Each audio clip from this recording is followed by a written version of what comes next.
Assalamualaikum warahmatullahi wabarakatuh. Perkenalkan, nama saya Lisa Meriana, NIM 123190025. Jadi di sini saya akan menjelaskan mengenai tugas akhir yang berjudul peringatan dini tanah longsor berbasis IoT dan bot Telegram. Nah, untuk tujuan dari tugas akhir ini, selain untuk menyelesaikan tugas akhir, ini juga bertujuan untuk mengantisipasi keselamatan warga sekitar daerah yang sering terjadi tanah longsor dan berharap dengan adanya sistem ini itu mampu mengurangi korban karena tanah longsor. Nah, untuk alur penelitiannya sendiri itu dimulai dari studi literatur, kemudian setelah itu merancang perangkat keras dan merancang perangkat lunak. Kemudian ketika dirasa perancangan perangkat keras dan perangkat lunak ini dirasa sudah sesuai, sudah dapat diuji coba, maka lanjut ke pengujian alat atau pengujian rancangan itu tadi, sistem yang sudah dirancang itu tadi. Ketika saat pengujian itu terjadi kendala atau tidak sesuai dengan yang kita harapkan, maka dia akan kembali lagi ke proses merancang perangkat keras dan merancang perangkat lunak. Nah, di sini setelah selesai melakukan perancangan, dia kembali sistemnya itu atau alatnya itu dilakukan pengujian atau uji coba alat begitu.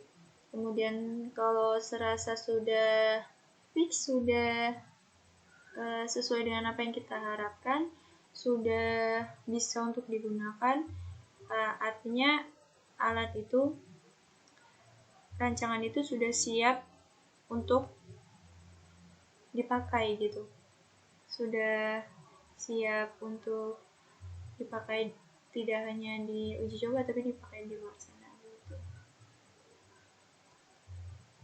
Kemudian dalam sistem ini menggunakan dua sensor, di mana ada sensor peer dan capacitive soil measure sensor. Di mana sensor peer sendiri ini merupakan sensor yang digunakan untuk mendeteksi adanya pancaran sinar inframerah, atau bisa juga sensor ini tuh bisa juga itu digunakan dalam perancangan detektor gerak berbasis peer. Seperti yang kita gunakan ini, sensor peer ini berfungsi untuk mendeteksi gerakan, begitu.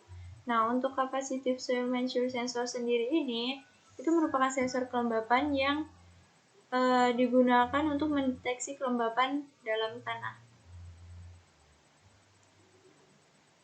Nah, untuk alat dan bahannya itu, selain kedua sensor tadi, itu ada node MCU ESP2866, kemudian breadboard, kemudian kabel Jupiter,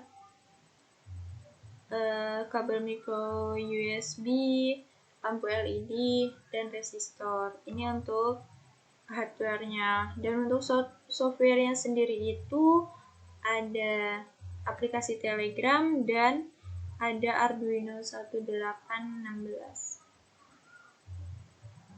Nah, ini untuk flowchart sistemnya. Jadi dalam sistem ini nanti itu ada inisialisasi pin terlebih dahulu. Itu dimulai dengan inisialisasi pin, kemudian dilakukan pembacaan sensor. Kemudian dalam pembacaan sensor ini dilakukan pengambilan data dari kedua sensor tadi, sensor utama tadi, dilakukan pengambilan data. Nah, untuk sensor peer sendiri ini, untuk pengambilan datanya itu hanya terdapat dua pengambilan data, yaitu data pergerakan tanah, data yang dimana adanya pergerakan tanah dan tidak adanya pergerakan tanah. Nah, untuk sensor peer ini, jika ada pergerakan tanah, maka lampu LED tersebut akan menyala, gitu. Jika sensor ini mendeteksi adanya pergerakan tanah, maka LED yang disambungkan itu akan menyala. Kemudian untuk soil measure sensor ini dalam pengambilan datanya itu ada 2 pengambilan data juga, yaitu di mana kelembapan tanahnya itu lebih besar dari 50% dan kelembapan tanahnya itu kurang dari 50% begitu. Dan kemudian untuk outputnya sendiri itu ada 3. Yang pertama itu ada bahaya, waspada, dan aman. Ataupun sebaliknya ada aman, waspada, dan bahaya begitu. Nah, untuk bahaya sendiri ini akan terjadi ketika adanya pergerakan tanah dan kelembapan tanahnya itu lebih dari 50% gitu. Kemudian untuk output waspada itu sendiri yang di tengah itu terjadi ketika tidak adanya pergerakan tanah tapi kelembapan tanahnya itu lebih besar dari 50%. Nah, untuk aman sendiri itu dia terjadi ketika tidak adanya pergerakan tanah dan kelembapan tanah itu kurang dari 50%. Dan ketiga output ini itu akan di-outputkan di dalam ditampilkan data-data ini tuh di Telegram, di bot tanah longsornya gitu. Kemudian dalam proses pengujian sistemnya ini, yang pertama dilakukan tuh menyiapkan wadahnya terlebih dahulu.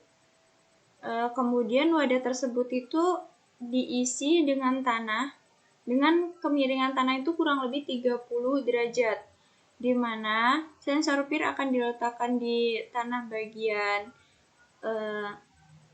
bawah, paling bawah atau di bagian sini. Ini sensor PIR-nya. Kemudian untuk sensor kelembapannya itu diletakkan di paling atas sendiri, di atas tanah yang paling tinggi seperti ini. Nah, kemudian sebelumnya itu dilakukan dulu, jadi dilakukan menghubungkan kabel Jupiter dengan node MCU ESP2866 terlebih dahulu dengan sensor kelembapan tanah dan sensor PIR ini. Nah, selain itu kita harus menghubungkan lampu LED dengan microcontroller juga.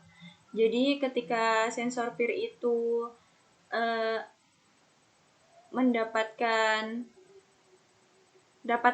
sensor PIR itu mendeteksi adanya pergerakan, jadi lampu LED-nya itu akan menyala tuh.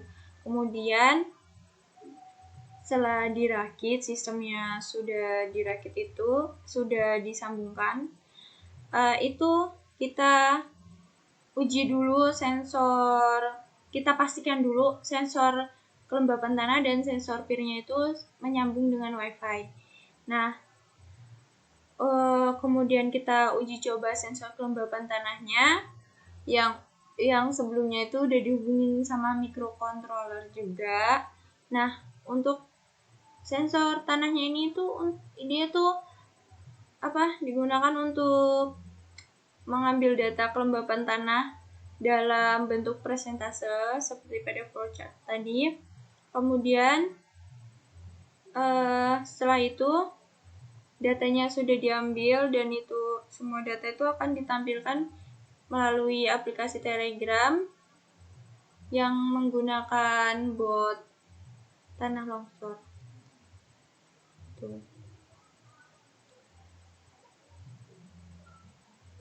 Nah, ini itu tampilan sensor kelembapan tanah, sensor soil measure. Kemudian ini sensor PIR-nya. Nah, ini sendiri tuh serial monitor. Ini di dalam ada presentase kelembapan tanah, kemudian ada peringatan waspada dan aman ketika dilakukan uji coba.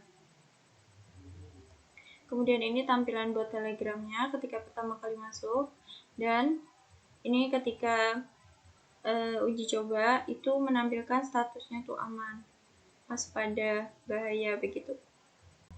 Dan untuk demo sistemnya sendiri Untuk sistem deteksi dini tanah longsor berbasis IoT dan bot Telegram ini sendiri akan dibantu oleh teman saya. Kepada teman saya persilahkan. Ini adalah alat sistem peringatan dini tanah longsor yang menggunakan microcontroller Node MCU ESP8266 dengan menggunakan dua sensor, yaitu sensor kelembapan tanah kapasitif dan sensor gerak FIR. Sensor kelembapan tanah adalah menghasilkan kelembapan dalam bentuk persen, dan sensor gerak FIR mendeteksi gerak dengan sistem low dan high. Dan ini adalah sensor kelembapan tanah, dan ini adalah sensor gerak FIR. Di sensor gerak FIR mendeteksi gerak dengan sistem low dan high. High jika terjadi gerakan. Ketika sensor gerak FIR mendeteksi gerak lampu, maka lampu LED merah akan menyala. Jadi Ya, oke. Yang selanjutnya pada pengujian ini akan menghasilkan 3 status peringatan dini tanah longsor. Status pertama aman ketika kelembapan tanah di bawah 50% dan sensor FIR tidak menerima gerakan. Status kedua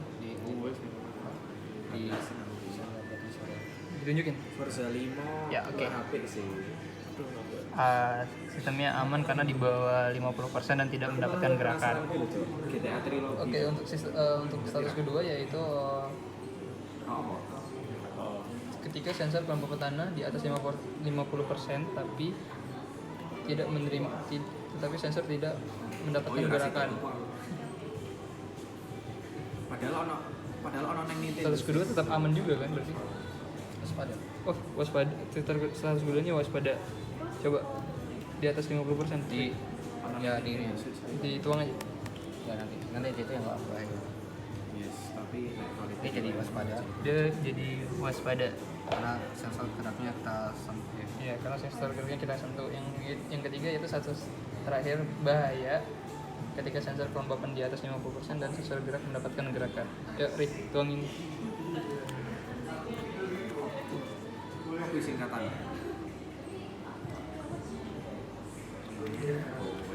Dan sensor geraknya mendapatkan gerakan. Oke. Kuwi ning Steam detek. Kowe tau dolan Ride belum? Nah, ini bahaya. Apa gua 2 Dan statusnya bahaya.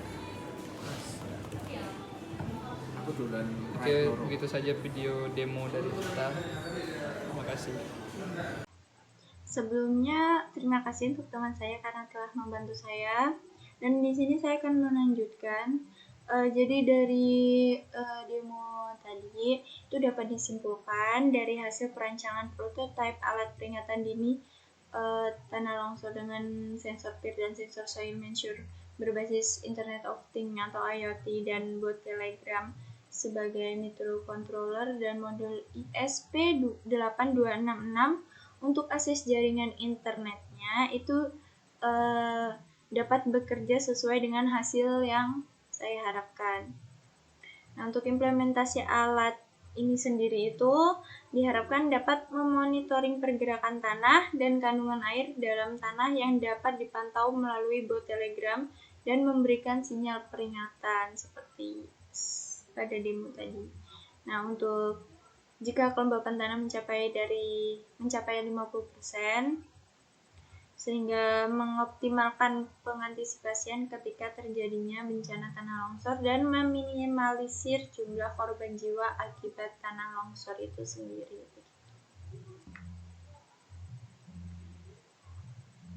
Sekian penjelasan dari saya akhiri. Wassalamualaikum warahmatullahi wabarakatuh.